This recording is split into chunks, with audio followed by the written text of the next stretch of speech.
ಮತ್ತು ಎಲ್ಲ ಇವತ್ತಿನ ಕಾರ್ಯಕ್ರಮದ ಕೇಂದ್ರ ಬಿಂದುವಾದಂಥ ಎಲ್ಲ ಶಿಕ್ಷಕ ಶಿಕ್ಷಕಿಯರಲ್ಲಿ, ಎಲ್ಲ ಊರಿನ ಹಿರಿಯರಲ್ಲಿ, ತಮ್ಮೆಲ್ಲರಲ್ಲಿ ಪ್ರಣಾಮಗಳು. ಈಗ ನಮ್ಮದು ಮಾತಾಡೋದಂದ್ರೆ ಭಾಳ ಬಿರಿ ಇರ್ತದೆ. ಈಗ ನಿಮಗೆಲ್ಲರಿಗೆ ಹಸುವಾಗಿರ್ತದೆ ಮತ್ತು 1 ತಾಸು 1.5 ತಾಸದವರೆಗೆ ನೀವೆಲ್ಲ ಕೂತಿರ್ತೀರಿ. ಇನ್ನು ನಮಗೆ ಮಾತಾಡಂತಂದ್ರೆ ಸ್ವಲ್ಪ ಭಯನೂ ಬರ್ತದೆ, ಏನು ಇವ್ರಿನ ಎಚ್ಚರದಾರೋ ಇಲ್ಲೋ ಅಂತ ಗೊತ್ತಾಗೋದಿಲ್ಲ. ಆದರೂ ಇವತ್ತು ಬಹಳ ವಿಶೇಷವಾದಂಥ ದಿನ ಇದು, ನಿಮಗೆಲ್ಲರಿಗೆ ಗೊತ್ತದ, ಶಿಕ್ಷಕರ ದಿನಾಚರಣೆ ಇಲ್ಲ. ಅದಕ್ಕೆ ಈ ದೇಶ ಅಂತಲ್ಲ, ಎಲ್ಲ ದೇಶದೊಳಗೂ ಗುರುವಿಗೆ ಬಹಳ ದೊಡ್ಡ ಸ್ಥಾನವನ್ನು ಕೊಟ್ಟಾರೆ. ಅದಕ್ಕೆ ಗುರುರ್ ಬ್ರಹ್ಮ ಗುರುರ್ ವಿಷ್ಣು ಗುರುರ್ದೇವೋ ಮಹೇಶ್ವರ ಗುರು ಸಾಕ್ಷಾತ್ ಪರಬ್ರಹ್ಮ ತಸ್ಮೈ ಶ್ರೀ ಗುರವೇ ನಮಃ. ಅಂದರೆ ಗುರುನೇ ದೇವರು, ದೇವರು ಬೇರೆ ಅಲ್ಲ, ಗುರು ಬೇರೆ ಅಲ್ಲ ಅಂತ ನಮ್ಮ ಭಾರತೀಯರು ಹೇಳ್ಕೋತ ಬಂದಾರ. ಇವತ್ತು ಬಹಳ ವಿಶೇಷವಾದಂಥ ಶಾಲೆ ಇದು. ನಮಗೆ ಈ ಶಾಲೆ ಒಳಗಿನ ಶಿಕ್ಷಕ ಪದ್ಧತಿ ಇದನ್ನೆಲ್ಲ ಕೇಳಿ ಭಾಳ ಸಂತೋಷ ಆಗ್ಯದ. ಪಾಲಕರಿಗೂ ಗೊತ್ತಿರಲಿ ಅಂತ ಇದನ್ನು ಹೇಳೋ. ಈಗ ಶಿಕ್ಷಕರನ್ನ ಕುರಿತು ಮಾತಾಡಬೇಕು, ಏನು ಮಕ್ಕಳನ್ನ ಕುರಿತು ಮಾತಾಡಬೇಕು, ಪಾಲಕರನ್ನ ಕುರಿತು ಮಾತಾಡಬೇಕು, ಇದೊಂದು ದೊಡ್ಡ ಸಮಸ್ಯೆ. 3 ಮಂದಿ ಇದೀರಿಲ್ಲಿ.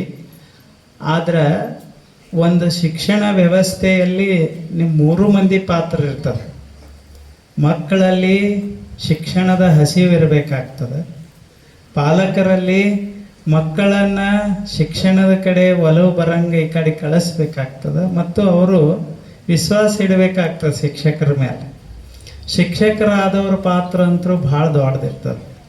ಅವರು ಹೇಳಿದ್ರ, ಈಗ ನಿರೂಪಣೆ ಮಾಡಾಗ ಒಂದು ಒಳ್ಳೆ ಮಾತು ಹೇಳಿದರು, ಭಾಳ ವಿಶೇಷವಾಗಿ ಹೇಳಿದರು. Good teacher teachers, better teacher shows and best teacher inspires ಅಂಥೇಳಿ ಒಂದು ಒಳ್ಳೆ ಮಾತು ಅವರು ಹೇಳಿದರು. ಕನ್ನಡದಾಗ ಹೇಳಿದರು, ಆದರೆ ಅದು ಇಂಗ್ಲೀಷ್ನಾಗ ಹಿಂಗಿರ್ತದೆ. ಅಂದ್ರೆ ಉತ್ತಮ ಒಬ್ಬ ಶಿಕ್ಷಕ, ಗುಡ್ ಟೀಚರ್, ಒಳ್ಳೆಯ ಶಿಕ್ಷಕ ಏನು ಮಾಡ್ತಾನ ಅಂತಂದ್ರೆ ಕಲಿಸಿಕೊಡ್ತಾನೆ. ಎಷ್ಟ ಅವನ ಪ್ರಜ್ಞೆಯಿಂದ ಮತ್ತು ಒಂದು ಸ್ವಲ್ಪ ಒಳ್ಳೊಳ್ಳೆ ಮಾತುಗಳನ್ನೆಲ್ಲ ಕಲಿಸಿಕೊಡುವಂಥವಂಗೆ ಅವ್ರಿಗೆ ಗುಡ್ ಟೀಚರ್ ಅಂತ ಕರೀತಾರೆ. ಅದಕ್ಕಿಂತ ಒಳ್ಳೆ ಟೀಚರ್ ಶಿಕ್ಷಕರಂದರೆ ಯಾರು ಅಂತ ಅವ್ರು ಹೇಳ್ತಾರಂದ್ರೆ, ಅವರು ಆ ವಿದ್ಯಾರ್ಥಿಗಳಿಗೆ ತೋರಿಸ್ಬೇಕು ಅದನ್ನು ಹೆಂಗದ ಏನದ, ಬರೀ ಕಲಿಸೋದಷ್ಟೇ ಅಲ್ಲದ ಹೆಂಗೆ ಅದನ್ನು ಬಳಸಬೇಕು, ಏನು ಮಾಡಬೇಕು ಅಂಥೇಳಿ ಪ್ರಾಕ್ಟಿಕಲಿ ತೋರಿಸ್ತಾರೆ. ಅದಕ್ಕಿಂತ ಒಳ್ಳೆಯ ಶಿಕ್ಷಕರು ಏನು ಮಾಡ್ತಾರಂದ್ರೆ ವಿದ್ಯಾರ್ಥಿಗಳಲ್ಲಿ ಸ್ಫೂರ್ತಿಯನ್ನು ತುಂಬ್ತಾರೆ. ಅಂಥ ಶಿಕ್ಷಕರು ಸಿಗೋದು ಬಹಳ ಕಠಿಣ. ಅದು ಶಿಕ್ಷಕರಿಗೆ ಇರಬೇಕು ಅಂತ ಹೇಳ್ತಾರೆ. ದ ಬೆಸ್ಟ್ ಟೀಚರ್ ಇನ್ಸ್ಪೈರ್ಸ್ ಅಂತದ. ಅದಕ್ಕೆ ಶಿಕ್ಷಕರ ಪಾತ್ರ ಎಷ್ಟು ದೊಡ್ಡದಂದ್ರೆ, ನಾವು ಎಷ್ಟೇ ದೊಡ್ಡವರಾದರೂ, ನಾವು ಆಧ್ಯಾತ್ಮಿಕ ಕ್ಷೇತ್ರನಾಗರೇ ದೊಡ್ಡವರಾಗಲಿ ಅಥವಾ ಸಾಮಾಜಿಕ ಕ್ಷೇತ್ರನಾಗರೇ ದೊಡ್ಡವರಾಗಲಿ, ಎಲ್ಲೇ ದೊಡ್ಡವರಾದರೂ ಅವ್ರು ಬಂದು ಹೊಳ್ಳಿ ಎಲ್ಲಿ ತಲೆಬಾಗಬೇಕಾಗ್ತದೆ ಅಂದ್ರೆ ಕಲಿಸಿದ ಶಿಕ್ಷಕರ ಮುಂದೆ ತಲೆಬಾಗಲೇಬೇಕಾಗ್ತದೆ. ಅಂದ್ರೆ ಉಳಿದವ್ರಿಗೆ ಯಾರಿಗೂ ನಾವು ಅಷ್ಟು ಇದು ಕೊಡ್ತೀವಿ ಅಂತಲ್ಲ. ಅದಕ್ಕೆ ಹೇಳಿದರು, ಯಾರ್ಯಾರು ಭಾಳ ಮಹತ್ವ ನಮ್ಮ ಜೀವನದಾಗ ಅಂದ್ರೆ ಹೇಳಿದರು, ಮಾತೃದೇವೋಭವ, ಪಿತೃದೇವೋಭವ, ಆಚಾರ್ಯ ದೇವೋಭವ. ಇವರು ಬಹಳ ಮಹತ್ವದ್ದು. ತಂದೆ, ತಾಯಿ ಮತ್ತು ಶಿಕ್ಷಕರು. ಈ ದೇಶನಾಗ ಒಂದು ಘಟನಾ ನಡೀತು, ಬಹಳ ವಿಶೇಷವಾದಂಥ ಘಟನೆ. ಅದನ್ನು ನೀವು ಇನ್ನೂ ದೃಢೀಕರಿಸ್ಕೋಬೇಕು. ನಾನು ಒಂದು ಕಡೆ ಕೇಳಿದ್ದದು, ನನಗೆ ಅದರ ಬಗ್ಗೆ ಅಷ್ಟು ಇದರಲ್ಲೇ ಗೊತ್ತಿಲ್ಲ, ಆದರೂ ಆ ಪ್ರಸಂಗವನ್ನು ನಿಮ್ಮ ಮುಂದೆ ಹೇಳ್ತೀನಿ.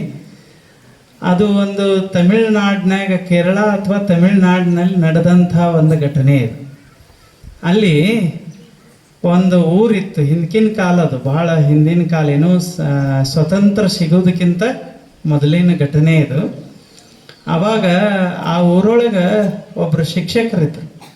ಅವರು ಅಲ್ಲೆಲ್ಲ ಕಲಿಸ್ತಿದ್ರು, ಎಲ್ಲ ಮಾಡ್ತಿದ್ರು. ಒಂದಿನ ಶಾಲೆ ಮುಗಿಸಿ ಬರಬೇಕಾದ್ರೆ ಒಂದು ಹುಡುಗ, ಅವ 5-6 ವರ್ಷದ ಹುಡುಗ, ತಂದೆ ಇರಲಿಲ್ಲ, ತಾಯಿ ಇರಲಿಲ್ಲ, ಒಂದು ಬಾವಿ ಹತ್ರ ಕೂತಿದ್ದ. ಅವನಿಗೆ ಮ್ಯಾಲ ಹಂಗಿರಲಿಲ್ಲ, ಏನಿಲ್ಲ, ಬರೀ ಒಂದು ಚೆಡ್ ಇತ್ತು. ಸುಮ್ಮನೆ ಅಲ್ಲಿ ಕೂತು ಅವ ಭಾಳ ದಿನ ಹೋಗ್ತಿದ್ರು ಬರ್ತಿದ್ರು, ಅದನ್ನು ನೋಡ್ತಿದ್ರು. ಅವ ಏನು ಮಾಡ್ತಿದ್ದ ಅಂದ್ರೆ, ಇವ್ರ ಶಾಲೆ ಏನು ಕಲಿಸ್ತಿದ್ರಲ್ಲ, ಕಿಟಕಿ ಬಲ್ಲೆಗೆ ಬಂದು ನಿಂದಿರ್ತಿದ್ದ ಅವ ಇವ್ರ ಶಾಲೆ ಒಳಗೆ. ಕೇಳವ ಮತ್ತು ಹೋಗಿ ಅಲ್ಲಿ ಕುಂಡ್ರವ. ಒಂದಿನ ಅವ್ರು ಕೇಳಿದ್ರಿ, ಏನಾಗ್ಯದ ನೀ ಇಲ್ಲಿ ಬಂದು ಕುಂಡಿರ್ತಿಲ್ಲ, ಮನೆ ಇಲ್ಲೇನಂತ ಕೇಳಿದ್ರು. ಅವಾಗ ಆ ಶಿಕ್ಷಕರಿಗೆ ಅವ ಹೇಳಿದ, ನಮ್ಗೆ ತಂದೆನೂ ಇಲ್ಲ ತಾಯಿನೂ ಇಲ್ಲ, ಆದ್ರೆ ನೀವು ಕಲಿಸೋ ಮುಂದೆ ನನಗೆ ಭಾಳ ಚಲೋ ಅನ್ನಿಸ್ತದ, ಕಲಿಬೇಕು ಅನ್ನಿಸ್ತದ ಅಂತಂದರು. ಅವಾಗ ಅವರು ಅವನನ್ನು ಮನೆಗೆ ಕರ್ಕೊಂಡು ಹೋದ್ರು. ಅವನಿಗೆ ಯಾವ ಜಾತಿ ಕೇಳಲಿಲ್ಲ, ಏನು ಮತ ಕೇಳಲಿಲ್ಲ, ಯಾವುದೇನೂ ಕೇಳಲಿಲ್ಲ. ಮನೆಗೆ ಕರ್ಕೊಂಡು ಹೋಗಿ ಅವನಿಗೆಲ್ಲ ತಿನ್ನಿಸಿ ಉಣಿಸಿ ಎಲ್ಲ ಮಾಡಿ ಚೆನ್ನಾಗಿ ಕಲಿಸಿದ್ರು. ಕಲಿಸಿ ಒಳ್ಳೊಳ್ಳೆ ಮಾತು ಹೇಳಿ ಅವನು ಬಿಟ್ಟರು. ಅವ ಅಲ್ಲಿ ಭಾಳ ಅಂದ್ರೆ 6ನೇ ತನಕ ಸಾಲಿತ್ತ, 5 ಅಥವಾ 6ನೇ. ಈಗಿನ ಗತ್ಲೆ ಶಾಲೆ ಇರಲಿಲ್ಲ ಅವಾಗೆಲ್ಲ. ಅವ 5ನೇ 6ನೇ ತನಕ ಚೆನ್ನಾಗಿ ಕಲಿಸಿ ಅವನು ಕಳಿಸಿದ್ರು. ಅವ ಮುಂದೆ ಹೋದ, ಆ ಕಡೆ ಹೋಗಿ ಮುಂದೆಲ್ಲ ಆಯಿತು. ಮುಂದೊಂದು ದಿನ ಒಂದು ಘಟನೆ ನಡೀತು. ಒಂದಿನ ಅವ್ರಿಗೆ ಶಿಕ್ಷಕರೆಲ್ಲ ನಿವೃತ್ತಾಗಿದ್ದರು. ಬಹುಶಃ 30-35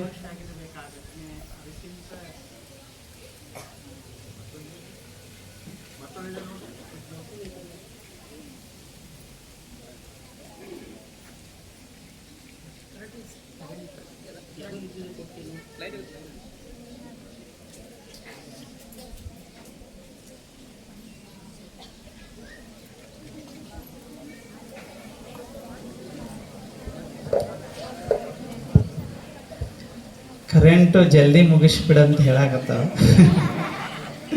ಸುಮ್ಮ ಇದೊಂದು ಕತೆ ಕೇಳಿ ಇದು ಮಾಡಿಬಿಟ್ರಿ. ಗುರುಗಳಂತಾರ ಮುಗಿಸಕ್ಕೆ ಹೋಗ್ಬೇಡ್ರಿ ಈಗ ಅಂತ ನಾತಾರ. ಅವ ಮುಂದೊಂದು 35-40 ವರ್ಷ ಆಗಿರ್ಬೇಕದ ಆ ಘಟನೆ ಆಗಿ. ಒಂದಿನ ಅವರು ಶಿಕ್ಷಕರು ನಿವೃತ್ತ ಆಗಿ ಎಲ್ಲ ವಯಸ್ಸಾಗಿತ್ತು. ಅದು ಬೀಳಕ್ಕೆ ಮನೆ ಅವರು ಬಡವರು. ಶಿಕ್ಷಕರಂದ್ರೆ ಎಲ್ಲಿ ಶ್ರೀಮಂತರ ಅಷ್ಟು ಆಗಿರ್ತಿರ್ಲಿಲ್ಲ. ಒಂದು ಬೀಳು ಮನೆ ಇತ್ತು, ಅದು ತಮಿಳ್ನಾಡು ಕೇರಳ ಬಾರ್ಡರ್ನಾಗ. ಅಲ್ಲಿ ಏಕ್ದಮ್ ಒಂದು ಮಿಲ್ಟ್ರಿ ಪಡೆ ಬಂತು ಅವ್ರ ಮನೆಗೆ. ಬಂದವರೇ ಅವ್ರ ಮನೆಯಾಗೆಲ್ಲ ಚೆಕ್ ಮಾಡಕ್ಕೆ ಶುರು ಮಾಡಿದರು. ಶಿಕ್ಷಕರು ಅವ್ರ ಮಕ್ಕಳು ಎಲ್ಲ ಭಯಪಟ್ಟರು. ಏನಪ್ಪ ನಮ್ಮ ಮನೆಗೆಲ್ಲ ಮಿಲ್ಟ್ರಿ ಬಂತಲ್ಲ, ಏನಿದು ಅಂಥೇಳಿ ಎಲ್ಲ ಕಡೆ ಚೆಕ್ ಮಾಡಿದರು, ಎಲ್ಲ ಮಾಡಿದರು.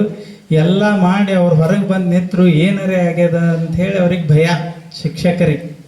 ಇವನೇನು ನಮ್ಮನ್ನ ಹಿಡ್ಕೊಂಡು ಹೋಗ್ತಾರೇನೋ, ಪೊಲೀಸರೇನೋ, ಹೀಗೆಲ್ಲ ಭಯ ಇತ್ತು. ಅಷ್ಟು ಅನ್ನೋದ್ರಾಗ ಅಲ್ಲಿ ಒಂದ್ರ ಹಿಂದೆ ಕಾರುಗಳು ಬಂದು, ಅವು ಬಂದು ಗಾಡಿಗಳು ಬಂದು, ಅದರಿಂದ ಒಬ್ಬರು ಇಳಿದು ಅವ್ರ ಮನೆಗೆ ಸೀದಾ ಹೋದರು.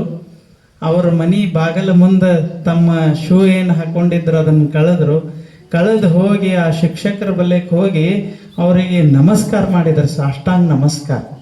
ಗಾಬರಿ ಆಯ್ತು. ಯಾರು ನೀ ಅಂದರು. ಅವರೇ ನಮ್ಮ ದೇಶದ ರಾಷ್ಟ್ರಪತಿ ಆದ KR ನಾರಾಯಣನವರು. ಅವ್ರಿಗೆ ಅವರು ಶಿಕ್ಷಣ ಕಳಿಸಿದ್ರು. ಆ ಶಿಕ್ಷಕರನ್ನವ್ರು ನೆನಪಿಟ್ಟಿದ್ರು.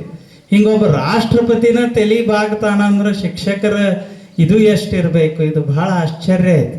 ಆದ್ರೆ ನಾವೇನು ತಿಳ್ಕೊತೇವಿ, ಇದು ಅಂಥದ್ದೇನು ಮಹತ್ವಿಲ್ಲ ಅಂತ ನಾವು ತಿಳ್ಕೊತೇವಿ. ಎಲ್ಲರಲ್ಲಿ ಅದೊಂದು ಭಾವನೆ ಇರ್ತದೆ. ಈಗ ಅಮ್ಮವರೆಲ್ಲ 22 ವರ್ಷ ಇಲ್ಲಿ ಕಲಿಸಿದ್ರು.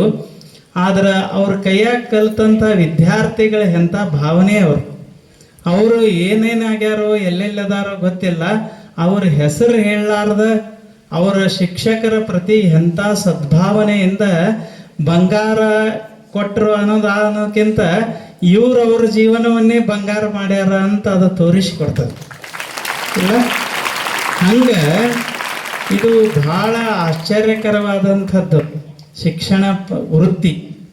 ಇದನ್ನು ನಾವು ಎಷ್ಟು ಗೌರವಿಸ್ತೇವೆ, ಇದನ್ನು ನಾವು ಎಷ್ಟು ಚೆನ್ನಾಗಿ ಮಾಡಲಿಕ್ಕೆ ಇಚ್ಛೆ ಪಡ್ತೇವೆ, ಅಷ್ಟು ಇದು ನಮ್ಮ ದೇಶವನ್ನು ಕಟ್ಟಲಿಕ್ಕೆ ಸಹಾಯ ಮಾಡ್ತದೆ, ನಮ್ಮ ಸಮಾಜವನ್ನು ಕಟ್ಟಲಿಕ್ಕೆ ಸಹಾಯ ಮಾಡ್ತದೆ. ಯಾಕಂದ್ರೆ ಶಿಕ್ಷಕರು ಅಂತ ಕರೆಯೋದು ಯಾರಿಗಂದ್ರೆ 1ನೇತೆಯಿಂದ 10ನೇ ತನಕ ಕಲಿಸೋರಿಗೆ ಶಿಕ್ಷಕರು ಅಂತಾರೆ ಅನ್ನೋದಿಲ್ಲ. ಟೀಚರ್ಸ್ ಅಂತ ಯಾರಿಗೆ ಅಂತಾರೆ? 1ನೇತೆಯಿಂದ 10ನೇ ತನಕ ಕಲಿಸೋರಿಗೆ. ಮತ್ತು ಕಾಲೇಜ್ನಾಗ ಕಲಿಸೋರಿಗೆ ಎಲ್ಲರಿಗೆ ಲೆಕ್ಚರರ್ಸ್ ಅಂತಾರೆ, ಉಪನ್ಯಾಸಕರು. ಅವರು ಬರೇ ಉಪನ್ಯಾಸ ಅಂದ್ರೆ ತಿಳಿದದ್ದು ಹೇಳೋದು. ಟೀಚರ್ಸ್ ಅಂದ್ರೆ ಕಲಿಸೋರು ಯಾರಪ್ಪ ಅಂದ್ರೆ 1ನೇತೆಯಿಂದ 10ನೇತೆ ತನ.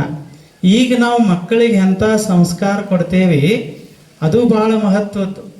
ಅದು ಮನೆಯಲ್ಲಿ ನಡಿಬೇಕು, ಅದು ಶಾಲೆಯಲ್ಲಿ ನಡಿಬೇಕು. ಎಲ್ಲರೂ ಶಿಕ್ಷಕರಾಗೇ ನಾವು ನಿಲ್ಲಬೇಕು. ಬರೀ ಶಾಲೆಯಲ್ಲೇ ಪಾಪ ಅವ್ರು ನಿಲ್ಬೇಕಂತಲ್ಲ, ವೃತ್ತಿಪರ ಶಿಕ್ಷಣವನ್ನು ಅವ್ರು ಕೊಡಬೇಕಾಗ್ತದೆ. ಅಕ್ಷರ ಜ್ಞಾನ ಕೊಡ್ತಾರೆ, ನೀತಿ ಶಾಸ್ತ್ರವನ್ನು ಕಲಿಸ್ಬೇಕು. ಅದು ಮನೆಯಲ್ಲಿ ನಡಿಬೇಕು. ಒಂದು ದಿನ ಒಬ್ಬ ತಾಯಿ ಇದ್ಲು, ಆಕಿಗೆ ಅವ್ರ 3 ಮಂದಿ ಮಕ್ಕಳಿದ್ರು.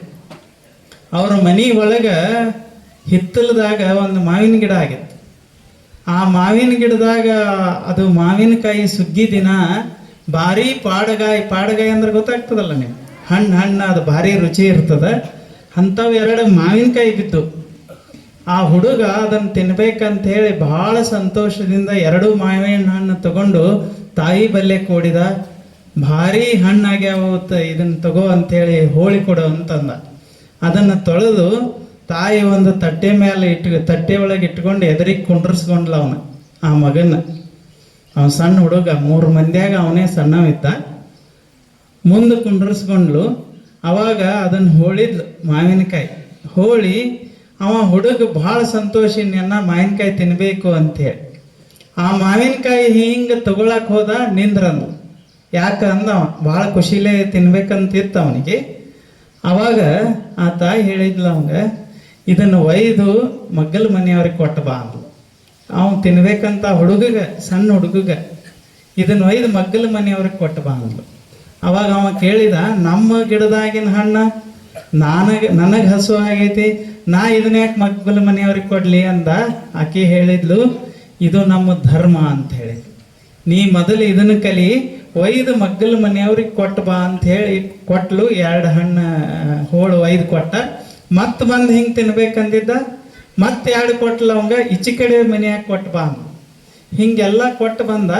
ಕಡಿ ಕ್ಯಾಡ್ ಉಳಿದಿದ್ದು, ಇದನ್ನು ನೀ ತಿನ್ನು ಅಂತ ಅವನ ಕೈಯಾಗ ಕೊಟ್ಟಿದ್ಲು. ಅಟ್ಟನ್ನೋದ್ರಾಗ ಭಿಕ್ಷುಕ ಬಂದ. ಅವ ಭಿಕ್ಷೆ ಬೇಡಿದ. ಇದನ್ನು ಒಯ್ದು ನೀ ಅವನ್ ಕೊಟ್ಟು ಬಾ ಅಂದ್ಲು. ಅವ ಹುಡುಗ ಒಯ್ದು ಕೊಟ್ಟ. ಈ ಶಿಕ್ಷಣ ಏನು ಮಾಡಿತಂದ್ರೆ ಮುಂದೆ ಅವರೇ ಈ ದೇಶ ಕಂಡಂಥ ಅಪ್ರತಿಮ ಶ್ರೇಷ್ಠ ಸಂತ ವಿನೋಬಾ ಭಾವೆ ಅವರಾಗಿದ್ರು.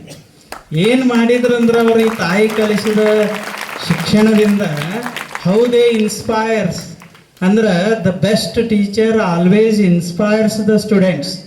ಒಳ್ಳೆ ಶಿಕ್ಷಕ ಯಾರಪ್ಪ ಅಂದ್ರೆ ತನ್ನ ಕಾರ್ಯದಿಂದ ತನ್ನ ಕೃತಿಯಿಂದ ಯಾರು ಮಕ್ಕಳನ್ನ ಸ್ಫೂರ್ತಿಗೊಳಿಸ್ತಾರಲ್ಲ ಅದು ನಿಜವಾದ ಶಿಕ್ಷಕ. ಮುಂದೆ ಅವರು ಏನು ಮಾಡಿದ್ರು ಗೊತ್ತೇನು? ವಿನೋಬಾ ಭಾವೆ ಅವರು, ನಿಮಗೆ ಗೊತ್ತಿರಲಿ, ಗಾಂಧೀಜಿಯವರ ಶಿಷ್ಯರವರು.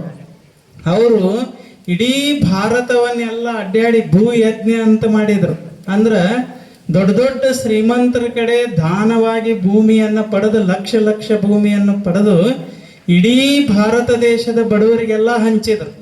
ತಾವು ಮಾತ್ರ ಬರೇ ಒಂದು ಭಿಕ್ಷಾ ಪಾತ್ರೆಯನ್ನು ಇಟ್ಟುಕೊಂಡು ಅದರಲ್ಲೇ ಒಂದು ಪಾತ್ರೆಯಲ್ಲಿ ಊಟ ಮಾಡ್ಕೊಂಡು ಇಡೀ ಜೀವನವನ್ನೇ ಕಳೆದ್ರು. ಎದಕ್ಕೆ ಹಂಗೆ ದಾನ ಮಾಡಿದ್ರಂದ್ರೆ ಅವ್ರ ತಾಯಿ ಕೊಟ್ಟಂಥ ಶಿಕ್ಷಣ ಹಂಗಿತ್ತು ಅವ್ರಿಗೆ. ಅದಕ್ಕೆ ಇಂಥ ಶಿಕ್ಷಣ ಅನ್ನೋದು ಬಹಳ ಮಹತ್ವದ್ದು. ನಾವು ಏನು ಕಲಿತೇವಿ, ಏನು ಮಾಡ್ತೇವಿ ಅನ್ನೋದಕ್ಕಿಂತ ಅದನ್ನು ಸಮಾಜದೊಳಗೆ ನೀತಿವಂತರಾಗಿ ಹೆಂಗೆ ಬಾಳ್ತೇವೆ ಅನ್ನೋದು ಭಾಳ ಮಹತ್ವದ್ದು. ಈಗ ನಾವೆಲ್ಲ ನೋಡ್ತೇವೆ, ಈಗ ಶಿಕ್ಷಣದ ಒಂದು ಇಂಡೆಕ್ಸ್ ಮಾಡ್ಯಾರ. ಇಂಡೆಕ್ಸ್ ಅಂದ್ರೆ ಒಂದು ಗುರುತದು. ನಿಮ್ಮ ಕಡೆ ಟೈಮ್ ಅದ ಇಲ್ಲ, ಒಂದು ಸ್ವಲ್ಪ ನೋಡ್ರಿ ಅದು ಎಷ್ಟು ವಿಚಾರ ಇರ್ತದೆ. ಅವು ಒಂದು ಗುರುತು ಮಾಡ್ಯಾರ. ಜಪಾನ್ ದೇಶದ ಶಿಕ್ಷಣ ಎಲ್ಲ ದೇಶದ ಶಿಕ್ಷಣಕ್ಕಿಂತ ಚೆನ್ನಾಗ್ಯದ ಅಂತ ಈಗ ಒಂದು ನಿರ್ಣಯಕ್ಕೆ ಬಂದಾರ. ಒಂದಿಷ್ಟು ಮಂದಿ ನಿರ್ಣಯಕ್ಕೆ ಬಂದಾರ. ಯಾಕೆ ಜಪಾನ್ ದೇಶದ ಶಿಕ್ಷಣ ಅಷ್ಟು ಅದ್ಭುತವಾಗ್ಯದ ಅಂತಂದ್ರೆ ನಾವು ನೋಡಿದೀವಿ. ಮೊನ್ನೆ ಒಬ್ಬರು ಜಪಾನ್ಗೆ ಹೋಗಿದ್ರು, ನಮ್ಮ ಪರಿಚಯ ಇದ್ದವರು. ಅವರು ತಂದು ತೋರಿಸಿದ್ರೆ ಎಲ್ಲ ಜಪಾನ್ದಾಗ ಹೆಂಗೆ ಶಿಕ್ಷಣ ಕೊಡ್ತಾರ, ಏನು ಮಾಡ್ತಾರ ಅಂತ ಹೇಳಿ. ಅಲ್ಲಿ ಜಪಾನ್ ದೇಶದೊಳಗೆ 6 ಅಂದ್ರೆ 10ನೇ ವರ್ಷದವರೆಗೆ ಅಂದ್ರೆ ಅವ್ರ 6ನೇತೆವರೆಗೆ ಅವ್ರಿಗೆ ಯಾವ ಎಕ್ಸಾಮ್ ಇಲ್ಲ. ಅವ್ರಿಗೆ ಭಾಳ ವಿಶೇಷವಾದ ಶಿಕ್ಷಣವನ್ನು ಅವ್ರು ಕೊಡ್ತಾರೆ. ಆ ಜಪಾನ್ ದೇಶದಾಗ ಭಾರತ ದೇಶದವರು ಒಬ್ರು ಹೋಗಿದ್ರು. ಒಂದು ಘಟನೆ ನಡೀತದೆ, ಅದು ನೆನಪಿಡುವಂಥ ಘಟನೆ. ಹೆಂಗೆ ಒಂದು ದೇಶವನ್ನು ಒಂದು ಶಿಕ್ಷಣ ಪದ್ಧತಿ ಯಾವ ಮಟ್ಟಕ್ಕೆ ಒಯ್ಲಿಕ್ಕೆ ಸಾಧ್ಯದ ಅಂತ ಅನ್ನಕ ಭಾರತ ದೇಶದವ ಜಪಾನ್ಗೆ ಹೋಗಿದ್ದ. ಅವರು ದೊಡ್ಡ ವ್ಯಕ್ತಿಗಳು ಜಪಾನ್ಗೆ ಹೋಗಿದ್ರು. ಅಲ್ಲಿ ಮಾಲ್ಸ್ ಅಂತ ಇರ್ತಾವಲ್ಲ, ಸೂಪರ್ ಮಾರ್ಕೆಟ್ ನೋಡಿರಿ ಇಲ್ಲ, ಸೂಪರ್ ಮಾರ್ಕೆಟ್ ಅದ್ರಾಗ ಎಲ್ಲ ಥರ ಇರ್ತಾವ. ಅಲ್ಲಿ ಏನಾರೇ ತಗೋಬೇಕು ಅಂತ ಇವ್ರು ಅಲ್ಲಿ ಒಳಗೆ ಹೋಗಿದ್ರು. ಅಷ್ಟು ಅನ್ನೋದ್ರಾಗ ಇವರು ಏನೋ ತಗೊಳಕ್ ಹೋಗಿ ಇವ್ರ ಕೈಯಿಂದ ಒಂದೇನೋ ಜಾರಿ ಬಿದ್ದು ಅದ್ರ ಚೂರು ಹೋಗಿ ಮಗ್ಲಿದ್ದು ಒಬ್ಬ ಹುಡುಗನ ತಲೆಗೆ ಬಡಿತು. ಅವನು ಸಣ್ಣ ಹುಡುಗ, ಅವನ ತಲೆಗೆ ಬಡ್ದದ್ದ ರಗತ್ ಬರಾಕ್ ಶುರುವಾತು. ಇವ್ರರೇ ಭಾರತ ದೇಶದವ್ರು, ಅಲ್ಲಿ ಹೋಗ್ಯಾರ, ಭಾಳ ಪರಿಚಯ ಇಲ್ಲ. ಆ ಹುಡುಗನ ತಲೆಯರೇ ಒಡೆದದ ಇವ್ರ ಸಲುವಾಗಿ. ಅವ ಹೊಡ್ಕೋತ ಅವ್ರ ತಂದೆ ತಾಯಿ ಬಲ್ಯಕ್ಕೆ ಹೋದ. ಅವ್ರ ತಂದೆ ತಾಯಿ ಬಲ್ಯಕ್ಕೆ ಹೋಗಿ ಇವ್ರ ಕಡೆ ಕೈ ಮಾಡಿ ತೋರ್ಸಾಕತ್ತ, ಇವ್ರದ್ದು ಎದಿ ಹೊಡೆದಿತ್ತು. ಯಾಕಂದ್ರೆ ಇನ್ನು ನಮ್ಮನ್ನ ಈ ದೇಶನ್ಯಾಗ ಹಾಕಿ ಬಡದ್ರಂದ್ರೆ ಗತಿ ಹೆಂಗೆ? ಕೇಳೋರು ಯಾರು, ಹೇಳೋರು ಯಾರು? ಮತ್ತು ಅವರು ಯಾರು ಯಾರು ಅಂತ ಕೇಳ್ತಿದ್ರು. ಇವ್ರ ಕಡೆ ಕೈ ಮಾಡಿ ತೋರ್ಸವ. ಆಮೇಲೆ ಅವ್ರ ಕರ್ಕೊಂಡು ಈ ಕಡೆ ಬರೋಣ, ಇವ್ರಿಗೆ ಒಂದು ಥರ ಭಯ. ಇವ್ರು ತಪ್ಪಾಯ್ತು, ಗೊತ್ತಾಗ್ಲಾರ್ದಕ್ಕೆ ಮಾಡೀನಿ, ತಪ್ಪಾಯ್ತು ಅಂತ ಹೇಳಿ ಇವರು ಅವ್ರಿಗೆ ಹೇಳಕತ್ತಾರ.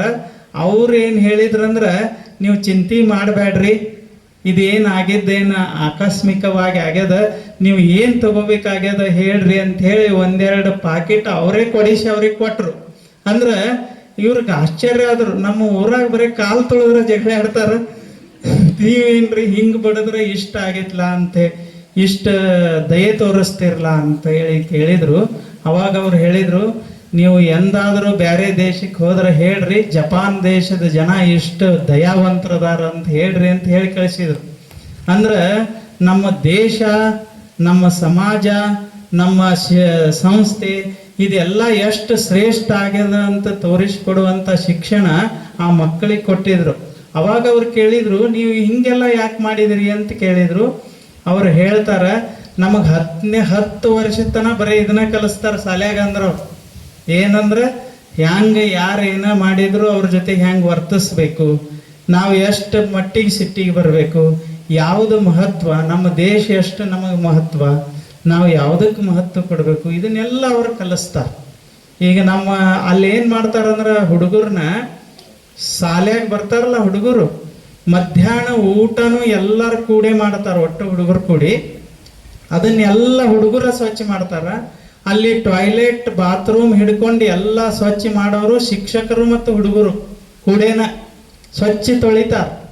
ಹಂಗೇನಾರಿ ನಮ್ಮ ಹುಡುಗರಿಗೆ ಹಚ್ಚಿದ್ರೆ ತಂದೆ ತಾಯಿ ಬಂದ ಬಿಡ್ತಾರ.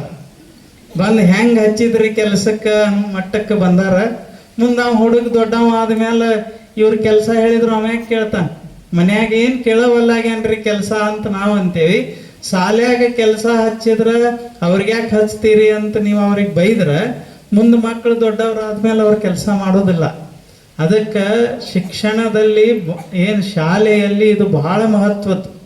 ಸೇವಾ ಕಾರ್ಯವನ್ನು ಮಾಡೋದು ಕಲಿಯೋದಿರಲಿ, ಇನ್ನೂ ಒಂದು ಅಕ್ಷರ ಕಡಿಮೆ ಕಲಿತರು ಏನು ನಮ್ಮ ದೇಶಕ್ಕೇನು ತೊಂದರೆ ಇಲ್ಲ. ಆದ್ರೆ ಈ ನೀತಿ ಶಿಕ್ಷಣ, ಈ ವ್ಯವಸ್ಥೆ, ಸ್ವಚ್ಛತೆ ಇವ್ರನ್ನ ನಾವು ಕಲೀಲಿಲ್ಲ ಅಂದ್ರೆ ಭಾಳ ತೊಂದರೆ ಅದ. ಅದಕ್ಕೆ ಶಿಕ್ಷಕರಾದವರು ಹೊಸ ಹೊಸ ಪದ್ಧತಿಗಳನ್ನು ಅದನ್ನೆಲ್ಲ ಅಳವಡಿಸ್ಕೊಳ್ಳೋದು ಭಾಳ ಮಹತ್ವ. ಆಮೇಲೆ ಪಾಲಕರಾದವರು ಈಗ ಆ ಕಾನೂನು ಈ ಕಾನೂನು ಅಂತ ಹೇಳಿ ಬರೇ ನಮ್ಮ ಗುರುಗಳು ಹೇಳಿದ್ರಲ್ಲ, ಜಂಕಿಸಿ ಬುದ್ಧಿಯೇ ಹೇಳಿದಡೆ. ಈಗ ಬೈದು ಬುದ್ಧಿನೂ ಹೇಳುವಂಗಿಲ್ಲ, ಕಣ್ಣು ಕಿಸದ ಬುದ್ಧಿನೂ ಹೇಳುವಂಗಿಲ್ಲ, ಆಮೇಲೆ ಬಡದಂತರೂ ಮೊದಲ ಹೇಳುವಂಗಿಲ್ಲ. ಅದ್ರಾಗ ಮೊಬೈಲ್ ಬೇರೆ ಬಂದಾವ. ಇವ್ರು ಒಂದು ಸ್ವಲ್ಪ ಬಡ್ದಿರ್ತಾರ, ಇವ್ರು ವಿಡಿಯೋ ಮಾಡಿ ಬಿಟ್ರಂದ್ರೆ ಅವ್ರ ಶಿಕ್ಷಕರದು ಅದವ ಪಾಡಾಗಿರ್ತದೆ. ಹೀಗೆಲ್ಲ ಮಾಡ್ಕೋತ ಹೋದ್ರೆ ಒಂದು ಉನ್ನತ ಶಿಕ್ಷಣವನ್ನು ನಾವು ಕೊಡಲಿಕ್ಕೆ ಅಸಮರ್ಥರಾಗ್ತೇವೆ. ಅದಕ್ಕಿಂತ ಒಂದು ನಮ್ಮ ಏನು ಭಾರತ ದೇಶದ ಮೊದಲ ಶಿಕ್ಷಣ ಇತ್ತು ಅದು ಭಾಳ ಅದ್ಭುತವಾಗಿತ್ತು. ಹಂಗೆ ಈ ಶಾಲೆಯೊಳಗೂ ಭಾಳ ವಿಶೇಷ ಕಾರ್ಯಕ್ರಮಗಳನ್ನು ಕೊನ್ನೂರು ಸರ್ ಹಾಕೊಂಡ. ಶನಿವಾರಕ್ಕೊಂದು ದಿನ ನಿಮಗೆ ಬ್ಯಾಗ್ಲೆಸ್ ಡೇ ಅಂತ ಮಾಡ್ಯಾರಿಲ್ಲ, ಅದು ಎಷ್ಟು ವಿಶೇಷ ಹುರುಪು. ಆವಾಗ ಹುಡುಗರಿಗೆ ಅನ್ನಿಸ್ತದೆ ಯಾವಾಗ ಶನಿವಾರ ಬಂದಿತ್ತು ಅಂತ ಅನ್ನಿಸ್ತದೆ. ಬ್ಯಾಗ್ಲೆಸ್ ಡೇ ಅಂದ್ರೆ ಅಂದು ಏನೂ ತರುವಂಗಿಲ್ಲ, ಅವ್ರ ಪುಸ್ತಕ ಅದು ಏನು ತರುವಂಗಿಲ್ಲ. ಅವ್ರಿಗೆ ಏನು ಮಜಾ ಆಟದಾಗಿರಲಿ ಅಥವಾ ಎದ್ರಾಗ ಸಂಗೀತನಾಗಿರಲಿ ಏನಾರೇ ಮಾಡ್ಬೇಕನ್ನಿಸ್ತದಲ್ಲ ಅದು ಮುಕ್ತವಾಗಿ ಅವರು ಮಾಡಲಿಕ್ಕೆ ನಾವು ಕೊಡಲಿಕ್ಕೆ ಸಾಧ್ಯ ಅದ. ಅಂಥ ಶಿಕ್ಷಣವನ್ನು ಇಲ್ಲೆಲ್ಲ ತರಕತ್ತಿದ್ದು ಭಾಳ ಸಂತೋಷವಾಗ್ಯದ ಈ ಶಾಲೆಯೊಳಗೆ. ಮತ್ತು ಎಷ್ಟು ಚಂದ ನಿರೂಪಣೆ ಮಾಡಿದ್ರು ನೋಡಿರಿ. ಅವರು ನಿರೂಪಣೆ ಮಾಡೋದು ಇದೇನು ಸಣ್ಣ ಕಲೆ ಅಲ್ಲ. ಕಾಕಂಡಿಕೆ ಒಳಗೆ ಈಗ ಒಂದು 10 ವರ್ಷ ಆಯಿತು. ಈಗ ನಾವು ಬಂದು ಕಾಕಂಡಿಕೆಯಾಗ ಬಂದು ಯಾರು ನಿರೂಪಣೆ ಮಾಡ್ರಿ ಅಂದ್ರೆ ಒಬ್ಬರು ಸಿಗುದಿಲ್ಲ ಇಡೀ ಕಾಕಂಡಿಕೆಯಾಗ. ಹಂಗಾಗ್ಯದ. ಅಂದ್ರೆ ಇಲ್ಲಿ ಎಲ್ಲ ಮಕ್ಕಳಿಗೆ ಎಂಥ ಪ್ರತಿಭೆಯನ್ನು ಅವ್ರು ತರ್ತಾರೆ. ಇಲ್ಲಿ ನಾವು ನೋಡ್ತೇವೆ ಈ ಗ್ಯಾದರಿಂಗ್ ಅಂತ ಮಾಡ್ತಾರೆ. ನನಗೆ ಬಹುಶಃ ಇಲ್ಲಿ ಅಂತರೂ ಸುತ್ತಮುತ್ತ ಹಳ್ಳಿಯಾಗ ನೀವು ಎಲ್ಲ ಕಡೆ ಅಡ್ಡಾಡಿ ಬರೀ ಗ್ಯಾದರಿಂಗ್ ಇದ್ದಾಗ ಏನು ಮಕ್ಕಳಿಗೆ ಅವರು ಬೇರೆ ಬೇರೆ ನೃತ್ಯ ಅವು ಇವು ಏನೇನೋ ಮಾಡ್ತಾರೆ, ಅದೊಂದು ಮನರಂಜನೆ, ಆ ಮಾತು ಬೇರೆ. ಆದರೆ ಇಲ್ಲಿ ಮಾಡುವಂಥ ವಾರ್ಷಿಕ ಕಾರ್ಯಕ್ರಮ ಅದು ಬಹಳ ವಿಶೇಷವಾಗಿರ್ತದೆ. ಅದು ಸಹಿತಿಗೆ ಮಕ್ಕಳಲ್ಲಿ ಒಂದು ಒಳ್ಳೆಯ ಶಿಕ್ಷಣವನ್ನು, ಒಳ್ಳೆಯ ಸಂಸ್ಕಾರವನ್ನು ಕೊಡುವಂಥ ಒಂದು ವಿಶೇಷವಾದಂಥ ವ್ಯವಸ್ಥೆ ಈ ಗ್ಯಾದರಿಂಗಲ್ಲಿ ಸಹಿತಿಗೆ ಅವರು ಸರ್ ತರ್ತಾರೆ. ಅದಕ್ಕೆ ಈ ವಾತಾವರಣ ಏನಾಗ್ಬಿಟ್ಟದಂದ್ರೆ ಸರ್ವೋದಯ ಶಿಕ್ಷಣ ಸಂಸ್ಥೆ ಒಳಗೆ ಸರ್ವಮುಖ ಅಭಿವೃದ್ಧಿಯನ್ನು ಅವರು ಮಕ್ಕಳಲ್ಲಿ ತರ್ತಾರೆ. ಅದಕ್ಕೆ ಇಲ್ಲಿ ಮಕ್ಕಳನ್ನು ನೀವೇನು ಹಾಕಿರಲ್ಲ ಪಾಲಕರೆಲ್ಲ ನಿಜವಾಗಲೂ ಸೌಭಾಗ್ಯವಂತರು. ನೀವು ಬಹಳ ವಿಶೇಷವಾದಂಥ ಶಿಕ್ಷಣ ಇಲ್ಲಿ ಅದ. ಅದನ್ನು ನೋಡೇ ನಮಗೆ ಮ್ಯಾಲಿಂದ ಮ್ಯಾಲೆ ಇಲ್ಲಿ ಬರ್ಬೇಕನ್ನಿಸ್ತ. ನಾವೇನ್ರಿ ಇವ್ರಿಗೆ ಹೇಳಕ್ಕೆ ಬರ್ಬೇಕಂತ ಅನ್ಸಂಗಿಲ್ಲ, ನಿಮ್ಮನ್ನೆಲ್ಲ ನೋಡ್ಬೇಕಂತ ಹೇಳಿ ಇಲ್ಲಿ ನಾವು ಬರೋದು. ಅದಕ್ಕೆ ಇಂತಿಂಥ ಶಿಕ್ಷಣವನ್ನು ನೀವೆಲ್ಲ ಇನ್ನೂ ಹೆಚ್ಚಿನ ಮಟ್ಟದ ಸುಧಾರಿತ ಶಿಕ್ಷಣವನ್ನು ನೀವು ಮಾಡ್ಬೋದು. ಒಳ್ಳೊಳ್ಳೆ ಮೆಥಡ್ಸ್ ಇವ್ರು ಏನೇನು ಮಾಡ್ಯಾರ ಅದನ್ನೊಂದು ಸ್ವಲ್ಪ ಲಕ್ಷ್ಯ ಕೊಟ್ಟು ಮಕ್ಕಳಂದ್ರೆ ಪಾಪ ಅವರು ಒಂದು ಥರ ಏನಂತೀರಿ ನೀವು ಈಗ ಹೆಂಗೆ ಮಾಡಿ ಯಾವ ಮೋಲ್ಡ್ನಾಗ ಹಾಕ್ತೀರಿ ಹಂಗೆ ತಯಾರಾಗ್ತಾರ. ಪಡಿಯಚ್ಚು ಅಂತ ಕರಿತಾರಲ್ಲ, ಯಾವ ಅಚ್ಚು ಮಾಡಿ ಅದನ್ನು ಹಾಕ್ತೇವೆ ಅಂಥ ರೂಪವನ್ನು ತಗೊಳ್ಳುವಂಥ ಪಾಪ ಇವರೆಲ್ಲ ಇರ್ತಾರ. ಅದು ನಮ್ಮದು, ಪಾಲಕರದು ಮತ್ತು ಶಿಕ್ಷಕರದು 3 ಮಂದಿ ಬಹಳ ಅವಶ್ಯಕತೆ ಅಂತ ಹೇಳ್ತಾರೆ. ಒಂದು ಮನೆಯಲ್ಲಿ ಪಾಲಕರು, ಸಮಾಜದಲ್ಲಿ ಗುರುಗಳು ಮತ್ತು ಶಾಲೆಯಲ್ಲಿ ಶಿಕ್ಷಕರು. ಇವರು 3 ಮಂದಿ ಅದರ ಸಲುವಾಗಿ ಶ್ರಮಿಸಿದ್ರೆ ಅದು ಒಳ್ಳೇದಾಗ್ತದ ಅಂತ ನಂಗೆ ಅನ್ನಿಸ್ತದೆ. ಮತ್ತು ಇನ್ನು ಬರೀ ಟೀಚರ್ಸ್ ಜೊತೆ ಮಾತಾಡಬೇಕಾದ್ರೆ ಹೆಂಗೆ ಸ್ಕಿಲ್ಸ್ ಬೆಳೆಸ್ಬೇಕು, ಏನು ಮಾಡಬೇಕು, ಅದೆಲ್ಲ ಬರೀ ಟೀಚರ್ಸ್ ಇದ್ರೆ ಅವ್ರ ಜೊತೆ ಮಾತಾಡೋದೊಂದು ಬೇರೆ ಇರ್ತದೆ. ಅಲ್ಲೆಲ್ಲ ಬೇರೆ ಬೇರೆ ದೇಶ, ಬೇರೆ ಬೇರೆ ಇದ್ರಾಗ ಹೆಂಗೆ ನಡೆದೈತಿ ಏನು ಕೊನ್ನೂರು ಸರು ಆ ವಿಡಿಯೋ ತೋರಿಸಿದ್ರೆ ಚಲೋ ಇರ್ತದೆ ಎಲ್ಲರಿಗೆ. ಅವ್ರ ಕಡೆ ವಿಡಿಯೋದು ಎಲ್ಲ ಅದಾವ, ಅವತ್ರನ್ನ ನೋಡ್ರಿ. ಆಮೇಲೆ ಶಿಕ್ಷಕರ ದಿನಾಚರಣೆ ದಿವಸ ಎಲ್ಲ ಶಿಕ್ಷಕರಿಗೆ ಸನ್ಮಾನವನ್ನು ಮಾಡಿದ್ದು ಭಾಳ ಸಂತೋಷವಾಯಿತು. ಅಂಥ ಶಿಕ್ಷಣ ಈ ಶಾಲೆಯಲ್ಲಿ ಸಿಗಾಕತ್ತದ, ಅದು ಭಾಳ ಸಂತೋಷ ಆಗ್ಯದ. ಮತ್ತು ಇನ್ನು ಏನದ ಮುಂದೆ ಗ್ಯಾದರಿಂಗ್ ಇರ್ತದಲ್ಲ, ಅವಾಗೂ ಎಲ್ಲ ಪಾಲಕರು ಈ ಶಾಲೆಗೆ ಸಹಕಾರ ಆಗಿ ನಿಲ್ಬೇಕು. ಈಗ ಅಧ್ಯಕ್ಷರಾದಂಥ ದೇಸಾಯಿ ಅವರು ಇರಲಿ ಮತ್ತು ಅರಕೇರಿ ಸರ್ ಅವರು ವಯೋವೃದ್ಧರು ಹೌದು ಮತ್ತು ಮೂಲತಃ ಶಿಕ್ಷಕರವರು. ಅವರಿಗೆ ಭಾಳ ಈ ಶಾಲೆ ಬಗ್ಗೆ ಕಳಕಳಿ ಅದ. ಅವ್ರದ್ದು ಮಾರ್ಗದರ್ಶನ ಯಾವಾಗಲೂ ಈ ಶಾಲೆ ಮೇಲೆ ಇರಲಿ. ಈ ಶಾಲೆಯ ಶಿಕ್ಷಕರ ಬರೀ ಈ ಶಾಲೆಗೆ ಅಷ್ಟೇ ಅಲ್ಲ, ಬೇರೆ ಬೇರೆ ಶಾಲೆಗೂ ಇವರು ಏನಂತೀರಿ ಒಂದು ಆದರ್ಶ ಇದ್ದಂಗೆ. ಅಂಥದ್ದು ಬೇರೆ ಬೇರೆ ಜನರಿಗೆ ಗೊತ್ತಾಗಲಿ, ಈ ಶಾಲೆ ಇನ್ನೂ ಹೆಚ್ಚು ಹೆಚ್ಚು ಬೆಳೀಲಿ ಅಂಥೇಳಿ ಪ್ರಾರ್ಥಿಸಿ, ಎಲ್ಲ ಶಿಕ್ಷಕರಿಗೆ ಈ ಬರೀ ಈ ದೇಶದಂತಲ್ಲ ಇಡೀ ಎಲ್ಲ ಕಡೆ ಇರುವಂಥ ಎಲ್ಲ ಶಿಕ್ಷಕರಿಗೆ ಮತ್ತೊಮ್ಮೆ ಹೃದಯಪೂರ್ವಕವಾಗಿ ಅಭಿನಂದನೆಗಳನ್ನು ತಿಳಿಸಿ, ಅವರು ಏನಂತೀರಿ ಆ ಶಿಕ್ಷಕರಿಗೆ ಮತ್ತೊಮ್ಮೆ ಶುಭಾಶಯನ್ನು ತಿಳಿಸಿ ನನ್ನ 2 ಮಾತನ್ನು ಮುಗಿಸ್ತೀನಿ. ಎಲ್ಲರಿಗೆ ನಮಸ್ಕಾರ.